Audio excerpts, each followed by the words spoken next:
taf. Yo, ça va les gars? Salut Paul.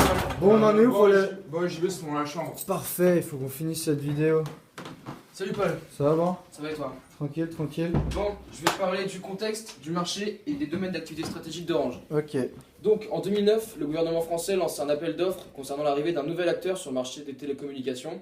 Donc inévitablement, ça va engendrer des réactions de la part de ses concurrents. Donc la question qu'on va se poser, c'est comment Orange va-t-il adapter sa stratégie pour contrer l'arrivée de ce nouveau concurrent? Ok.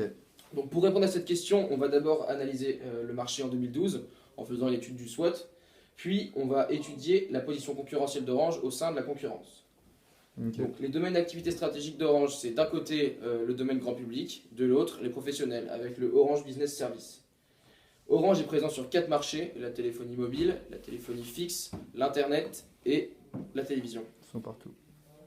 Internet, en 2012, Orange est le leader du marché avec 47% de part de marché, alors qu'SFR en a 21 et Free 19. Pour la téléphonie mobile, c'est un marché énorme avec plus de 62,5 millions de cartes SIM. Sur ce marché, Orange est encore une fois le leader avec 45%, alors que SFR n'a que 36% de part de marché et que Bouygues n'en a que 18%. Pour la téléphonie fixe, c'est un peu particulier. Orange a récemment été privatisé, ce qui lui donne une position un peu monopolistique, ce qui fait qu'en 2008, ils avaient 90% de part de marché. Ah la vache. Pour la télévision, Orange est récemment arrivé sur le marché, donc il n'y a pas vraiment de données concernant leur part de marché, mais on sait que leur nombre d'abonnés ne cesse de croître et que ça va continuer comme ça encore longtemps. Ok, très bien. C'est chauffé. Ouais, Tu sais qui fait la suite? ouais, c'est JB juste à ta droite qui s'occupe de la suite. Ah, salut JB, ça va? C'est quoi ta partie toi du coup? Alors moi ça va être le SWOT et les forces de porteur. Vas-y. Donc au niveau du SWOT interne, au niveau de la force, tu vas avoir 80 ans d'expérience, tu vas avoir une stratégie centralisée de 180 000 salariés, un capital de 10 milliards de dollars et un chiffre d'affaires de plus de 54 milliards. D'accord. Au niveau des faiblesses, tu vas avoir des crises sociales, donc tout ce qui va être suicide, etc., dont on a entendu parler. Orange est aussi considéré comme un des opérateurs le moins réactifs par rapport à ses consommateurs, donc délai de livraison important et des tarifs supérieurs à la concurrence. Très bien. Après, pour le SWOT externe, au niveau des opportunités, tu as le développement des pays émergés, donc ce qui veut dire plus de consommateurs. Ouais. Tu as aussi des parts de marché énormes, donc 90% au niveau du FIC, 45% dans le mobile, 47% sur Internet et plus 42% chez les abonnés de la télévision. Tu as une 62,5 millions de personnes qui ont un mobile et un taux de pénétration du mobile de 97%. Ce qui est énorme et une grosse opportunité pour eux. Au niveau de la menace, tu as du protectionnisme, la pression de la zone euro qui vont mettre beaucoup de réglementations et de normes afin d'éviter qu'il y ait trop d'opérateurs sur le marché. Il y a la crise économique aussi, donc il faut faire attention. L'abandon du fixe qui est de plus en plus présente sur le marché. Et enfin, il y a des développements techniques qui sont de plus en plus rapides, donc c'est très difficile de se mettre à jour.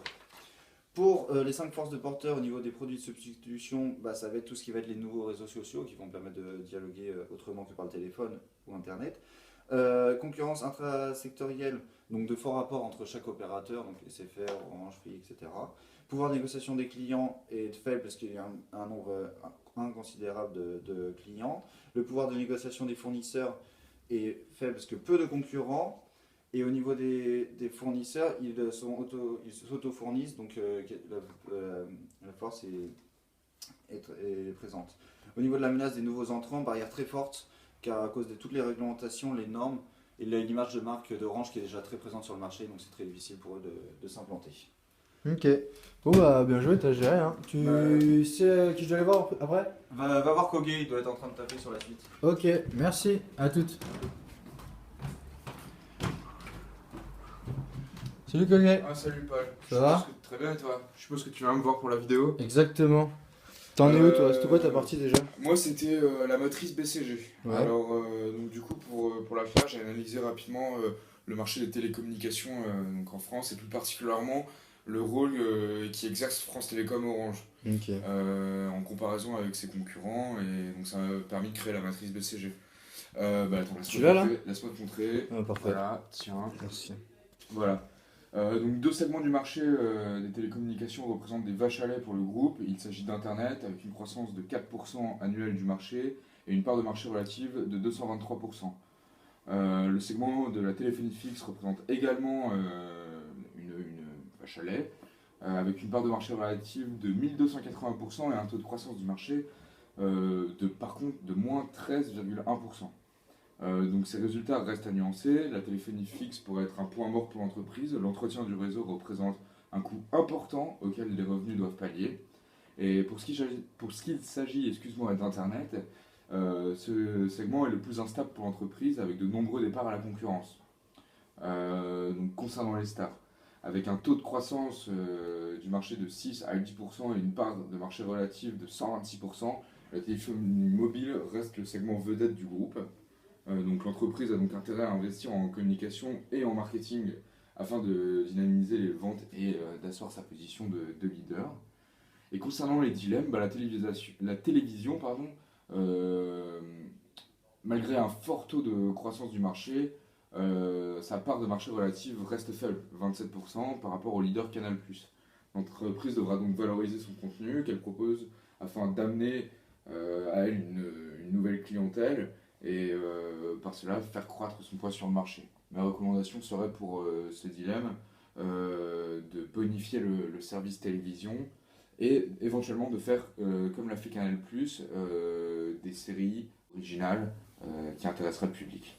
Automatrice. Ouais, merci beaucoup. Ok, et après c'est le marketing opérationnel, non? C'est ça, on va voir avec Paul et Antoine, ils sont dans le salon. Ok, parfait, je te remercie. À toutes. Bon les gars, qui veut des pâtes? Personne, on taffe là. Merci, c'est bon. Bon alors les mecs, on en est où? On va te parler du marketing opérationnel. Allez, parfait, vas-y. Donc, pour ce qui est de la segmentation, Orange a étudié les habitudes de consommation et les comportements d'achat des utilisateurs pour décomposer sa clientèle en plusieurs groupes. Ok. Donc, après cette étude, ils en ont découvert 7. Donc, les lagards, ce sont des personnes assez âgées qui utilisent uniquement le fixe. Ensuite, les basic communicators, c'est comme les lagards, mais ils ont quand même un mobile pour rester joignables. Ouais, ok. Les pragmatic no kids, c'est des personnes qui utilisent les services pour se simplifier la vie, qui ont entre 55 et 75 ans. Les pragmatic no kids, ce sont des actifs qui ont leur mobile pour garder contact avec leur famille. Et ensuite, il y a les mobile centrics, ce sont des jeunes qui utilisent leur mobile pour rester en contact avec leur entourage. Les digital adults, ce sont des actifs qui sont faire une nouvelle technologie et qui utilisent tous les services. Ouais. Et ensuite, enfin, les digital tribes, qui est une population jeune qui utilise intensément leur mobile et internet. Non, mais ça c'est nous, ça, on est la cible. Non, ça c'est toi. D'ailleurs, en parlant de cible, donc dans toute cette segmentation, Orange cible tous les profils que j'ai décrits. Ils ont une part de marché entre 10 et 20% pour chaque segment. Ok, très bien. Toi, du coup, c'était le marketing mix. Donc Vas-y. je commence d'abord avec le produit, donc Ouais. l'offre d'Orange.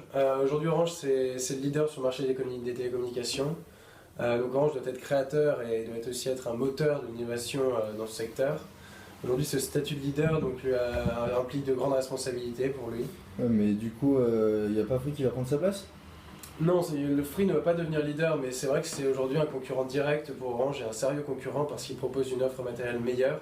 Pour contrer ça, Orange offre un service, une assistance meilleure grâce à des meilleures formations, notamment des salariés. Par rapport au prix, donc c'est impossible pour Orange de s'aligner sur les prix de Free parce qu'il joue sur une différenciation par le bas, par les coûts. Donc pour aujourd'hui, pour Orange, c'est adapter son prix en fonction du marché. Donc ils vont devoir se différencier par leur offre et proposer une meilleure qualité. Ok. Par ailleurs, donc pour la distribution, ils vont bénéficier d'un réseau de distribution supérieur à celui de la concurrence. Donc ils ont 800 points de vente en France qui leur permet d'être vraiment très présents. Aussi une opportunité pour Orange au niveau de ce réseau de distribution, ça va être la demande de proximité. Grâce à une force de travail et une masse salariale assez importante, ils vont pouvoir développer un dialogue réel avec l'usager. Ok. Et enfin pour la communication, excusez-moi les gars, est-ce que vous avez vu la dernière pub Orange ou pas? Non, pas du tout, non. Ouais, Tu l'as vu? Pourquoi tu as... Ok, bon, bref. Franchement, pour la dernière pub Orange, ils jouent clairement sur leur image de marque et leur notoriété, et ça a été une pub efficace, et elle a séduit le public tout simplement, parce qu'en plus, tu peux la retrouver sur tous les supports possibles imaginables, tablette, téléphone, Ouais. iPhone, etc. mais je l'ai pas aimé quand même.